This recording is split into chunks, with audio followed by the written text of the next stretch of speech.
በፊት መንኪ ፖክስ ይባል የነበረው አሁን ደግሞ የምፖክስ ተብሎ የተሰየመው ወይም በአማርኛ የዝንጀሮ ፈንጣጣ የሚባለው በሽታ እንግዲህ ኢትዮጵያ ውስጥ እንደተገኘ ሰምተናል።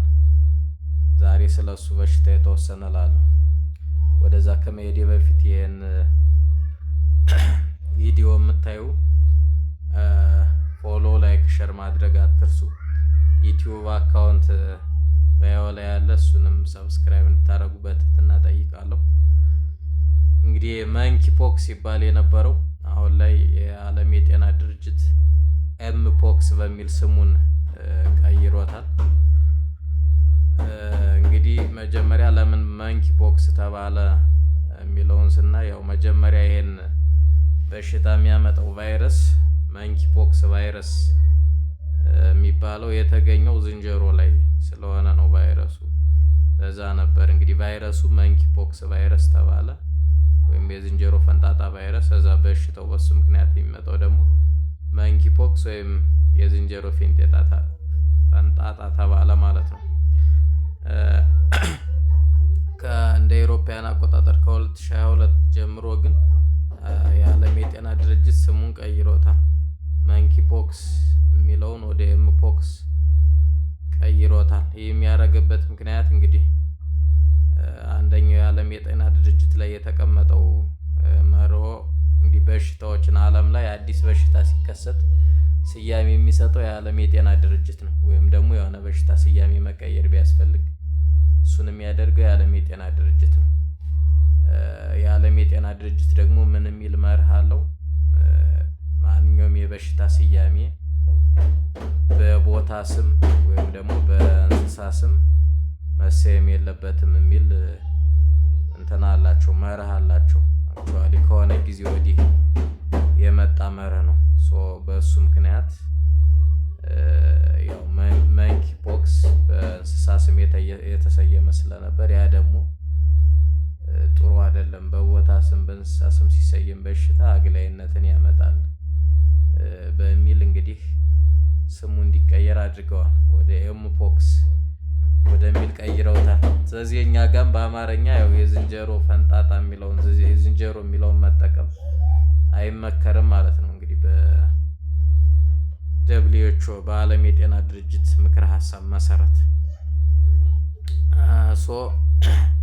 ይሄ በሽታ እንግዲህ እንዴት ነው የሚመጣው? እንዴት ይተላለፋል?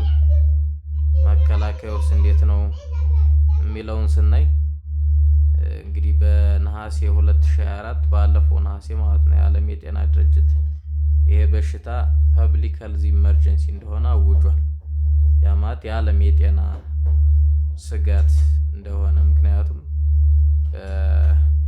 በዚህ በ2024 ባለፈው 2024 ዓመት በዛም ብዙ ሰዎች በዚህ በሽታ ተይዘዋል። ከ20 ሺህ በላይ ሰዎች፣ ከዚህም ውስጥ አብዛኞቹ አፍሪካ ውስጥ ናቸው። 12 የአፍሪካ ሀገሮች ላይ ተከስቶ ነበር። አብዛኞቹ ታማሚዎች ከዲሞክራቲክ ሪፐብሊክ ኮንጎ ከሚባለው ሀገር ናቸው እና ከዚህ ከ20 ሺህ በላይ ከተያዙ ሰዎች መካከል ወደ 600 አካባቢ ሞት ተመዝግቧል ማለት ነው።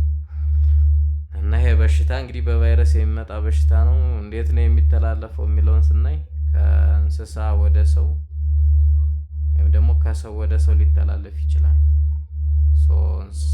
ቫይረሱ ካለባቸው እንስሳት ጋር በሚደረግ ኮንታክት ወይም ደግሞ በንክሻ ሊሆን ይችላል ምናምን ወደ ሰው ሊተላለፍ ይችላል ማለት ነው።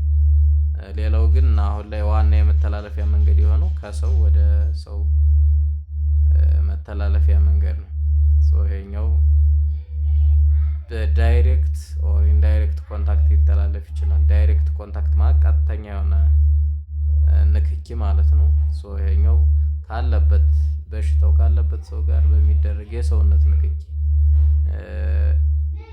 የጾታ ግንኙነት ሊሆን ይችላል፣ መተቃቀፍ ሊሆን ይችላል፣ መሳሳም፣ መጨባበጥ፣ በእነዚህ ነገሮች ሁሉ ሊተላለፍ ይችላል ማለት ነው። ሌላኛው ደግሞ ቀጥተኛ ያልሆነ ንክኪ ወይም ኢንዳይሬክት ኮንታክት የምንለው ነው። ይህም ምን ማለት ነው? ለምሳሌ ያለበት ሰው ለብሶ ያወለቀውን ልብስ ወይም ያስቀመጠውን ልብስ ቢለብስ ሌላ ሰው ሊያዝ ይችላል ማለት ነው። ሌላ የነበረበት ሰው ኮንታሚኔት ያደረጋቸው እቃዎች ለምሳሌ የሆነ ወንበር ላይ ተቀምጦ ቢሆን ይዞት የነበረው ሰው፣ ስለዚህ ሌላ ሰው እዛ ወንበር ላይ ቢቀመጥ ቫይረስ እዛ ላይ ሊኖር ስለሚችል ሊተላለፍ ይችላል ማለት ነው። ሶ ያ ያለበት ሰው ኮንታሚኔት ያደረጋቸው እንትኖችን ጋር ንክኪ ካለው አንድ ሰው ማቴሪያሎች ጋር ሊይዘው ይችላል ማለት ነው። ምልክቶቹ ምንድናቸው ብለን ስናይ እንግዲህ አንድ ሰው ኢንፌክሽኑ ከያዘው በኋላ ወዲያው ምልክት ማሳየት አይጀምርም። ቢያንስ እስከ 5 ቀን ይቆያል ማለት ነው። ከ5 ቀን በኋላ አንዳንዱም እስከ 13 ቀን ሊቆይ ይችላል ምልክት ለማሳየት።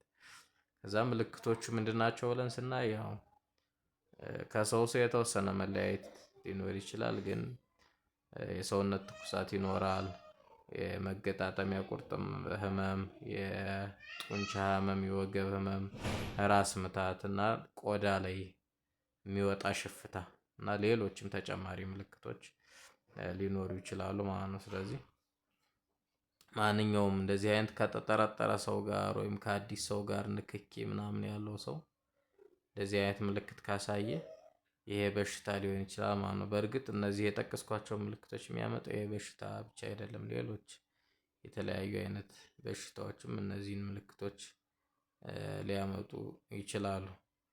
ህክምናው ምንድነው ብለን ስናይ ያው ብዙ ጊዜ ድጋፍ ሰፖርቲቭ ትሪትመንት ነው የሚደረገው። አብዛኛውን ጊዜ ከ2 እስከ 3 ሳምንት ባለ ጊዜ በሽታው በራሱ ይድናል። ምናልባት እስካሁን ባለው እንትን እንግዲህ ጥናት ሞት የሚያመጣው የተወሰኑ ሰዎች ላይ ብቻ ነው ማለት ነው። ሌላው እንዴት መከላከል ይቻላል የሚለውን ስናይ ያው ከላይ የጠቀስናቸው መተላለፊያ መንገዶች አሉ።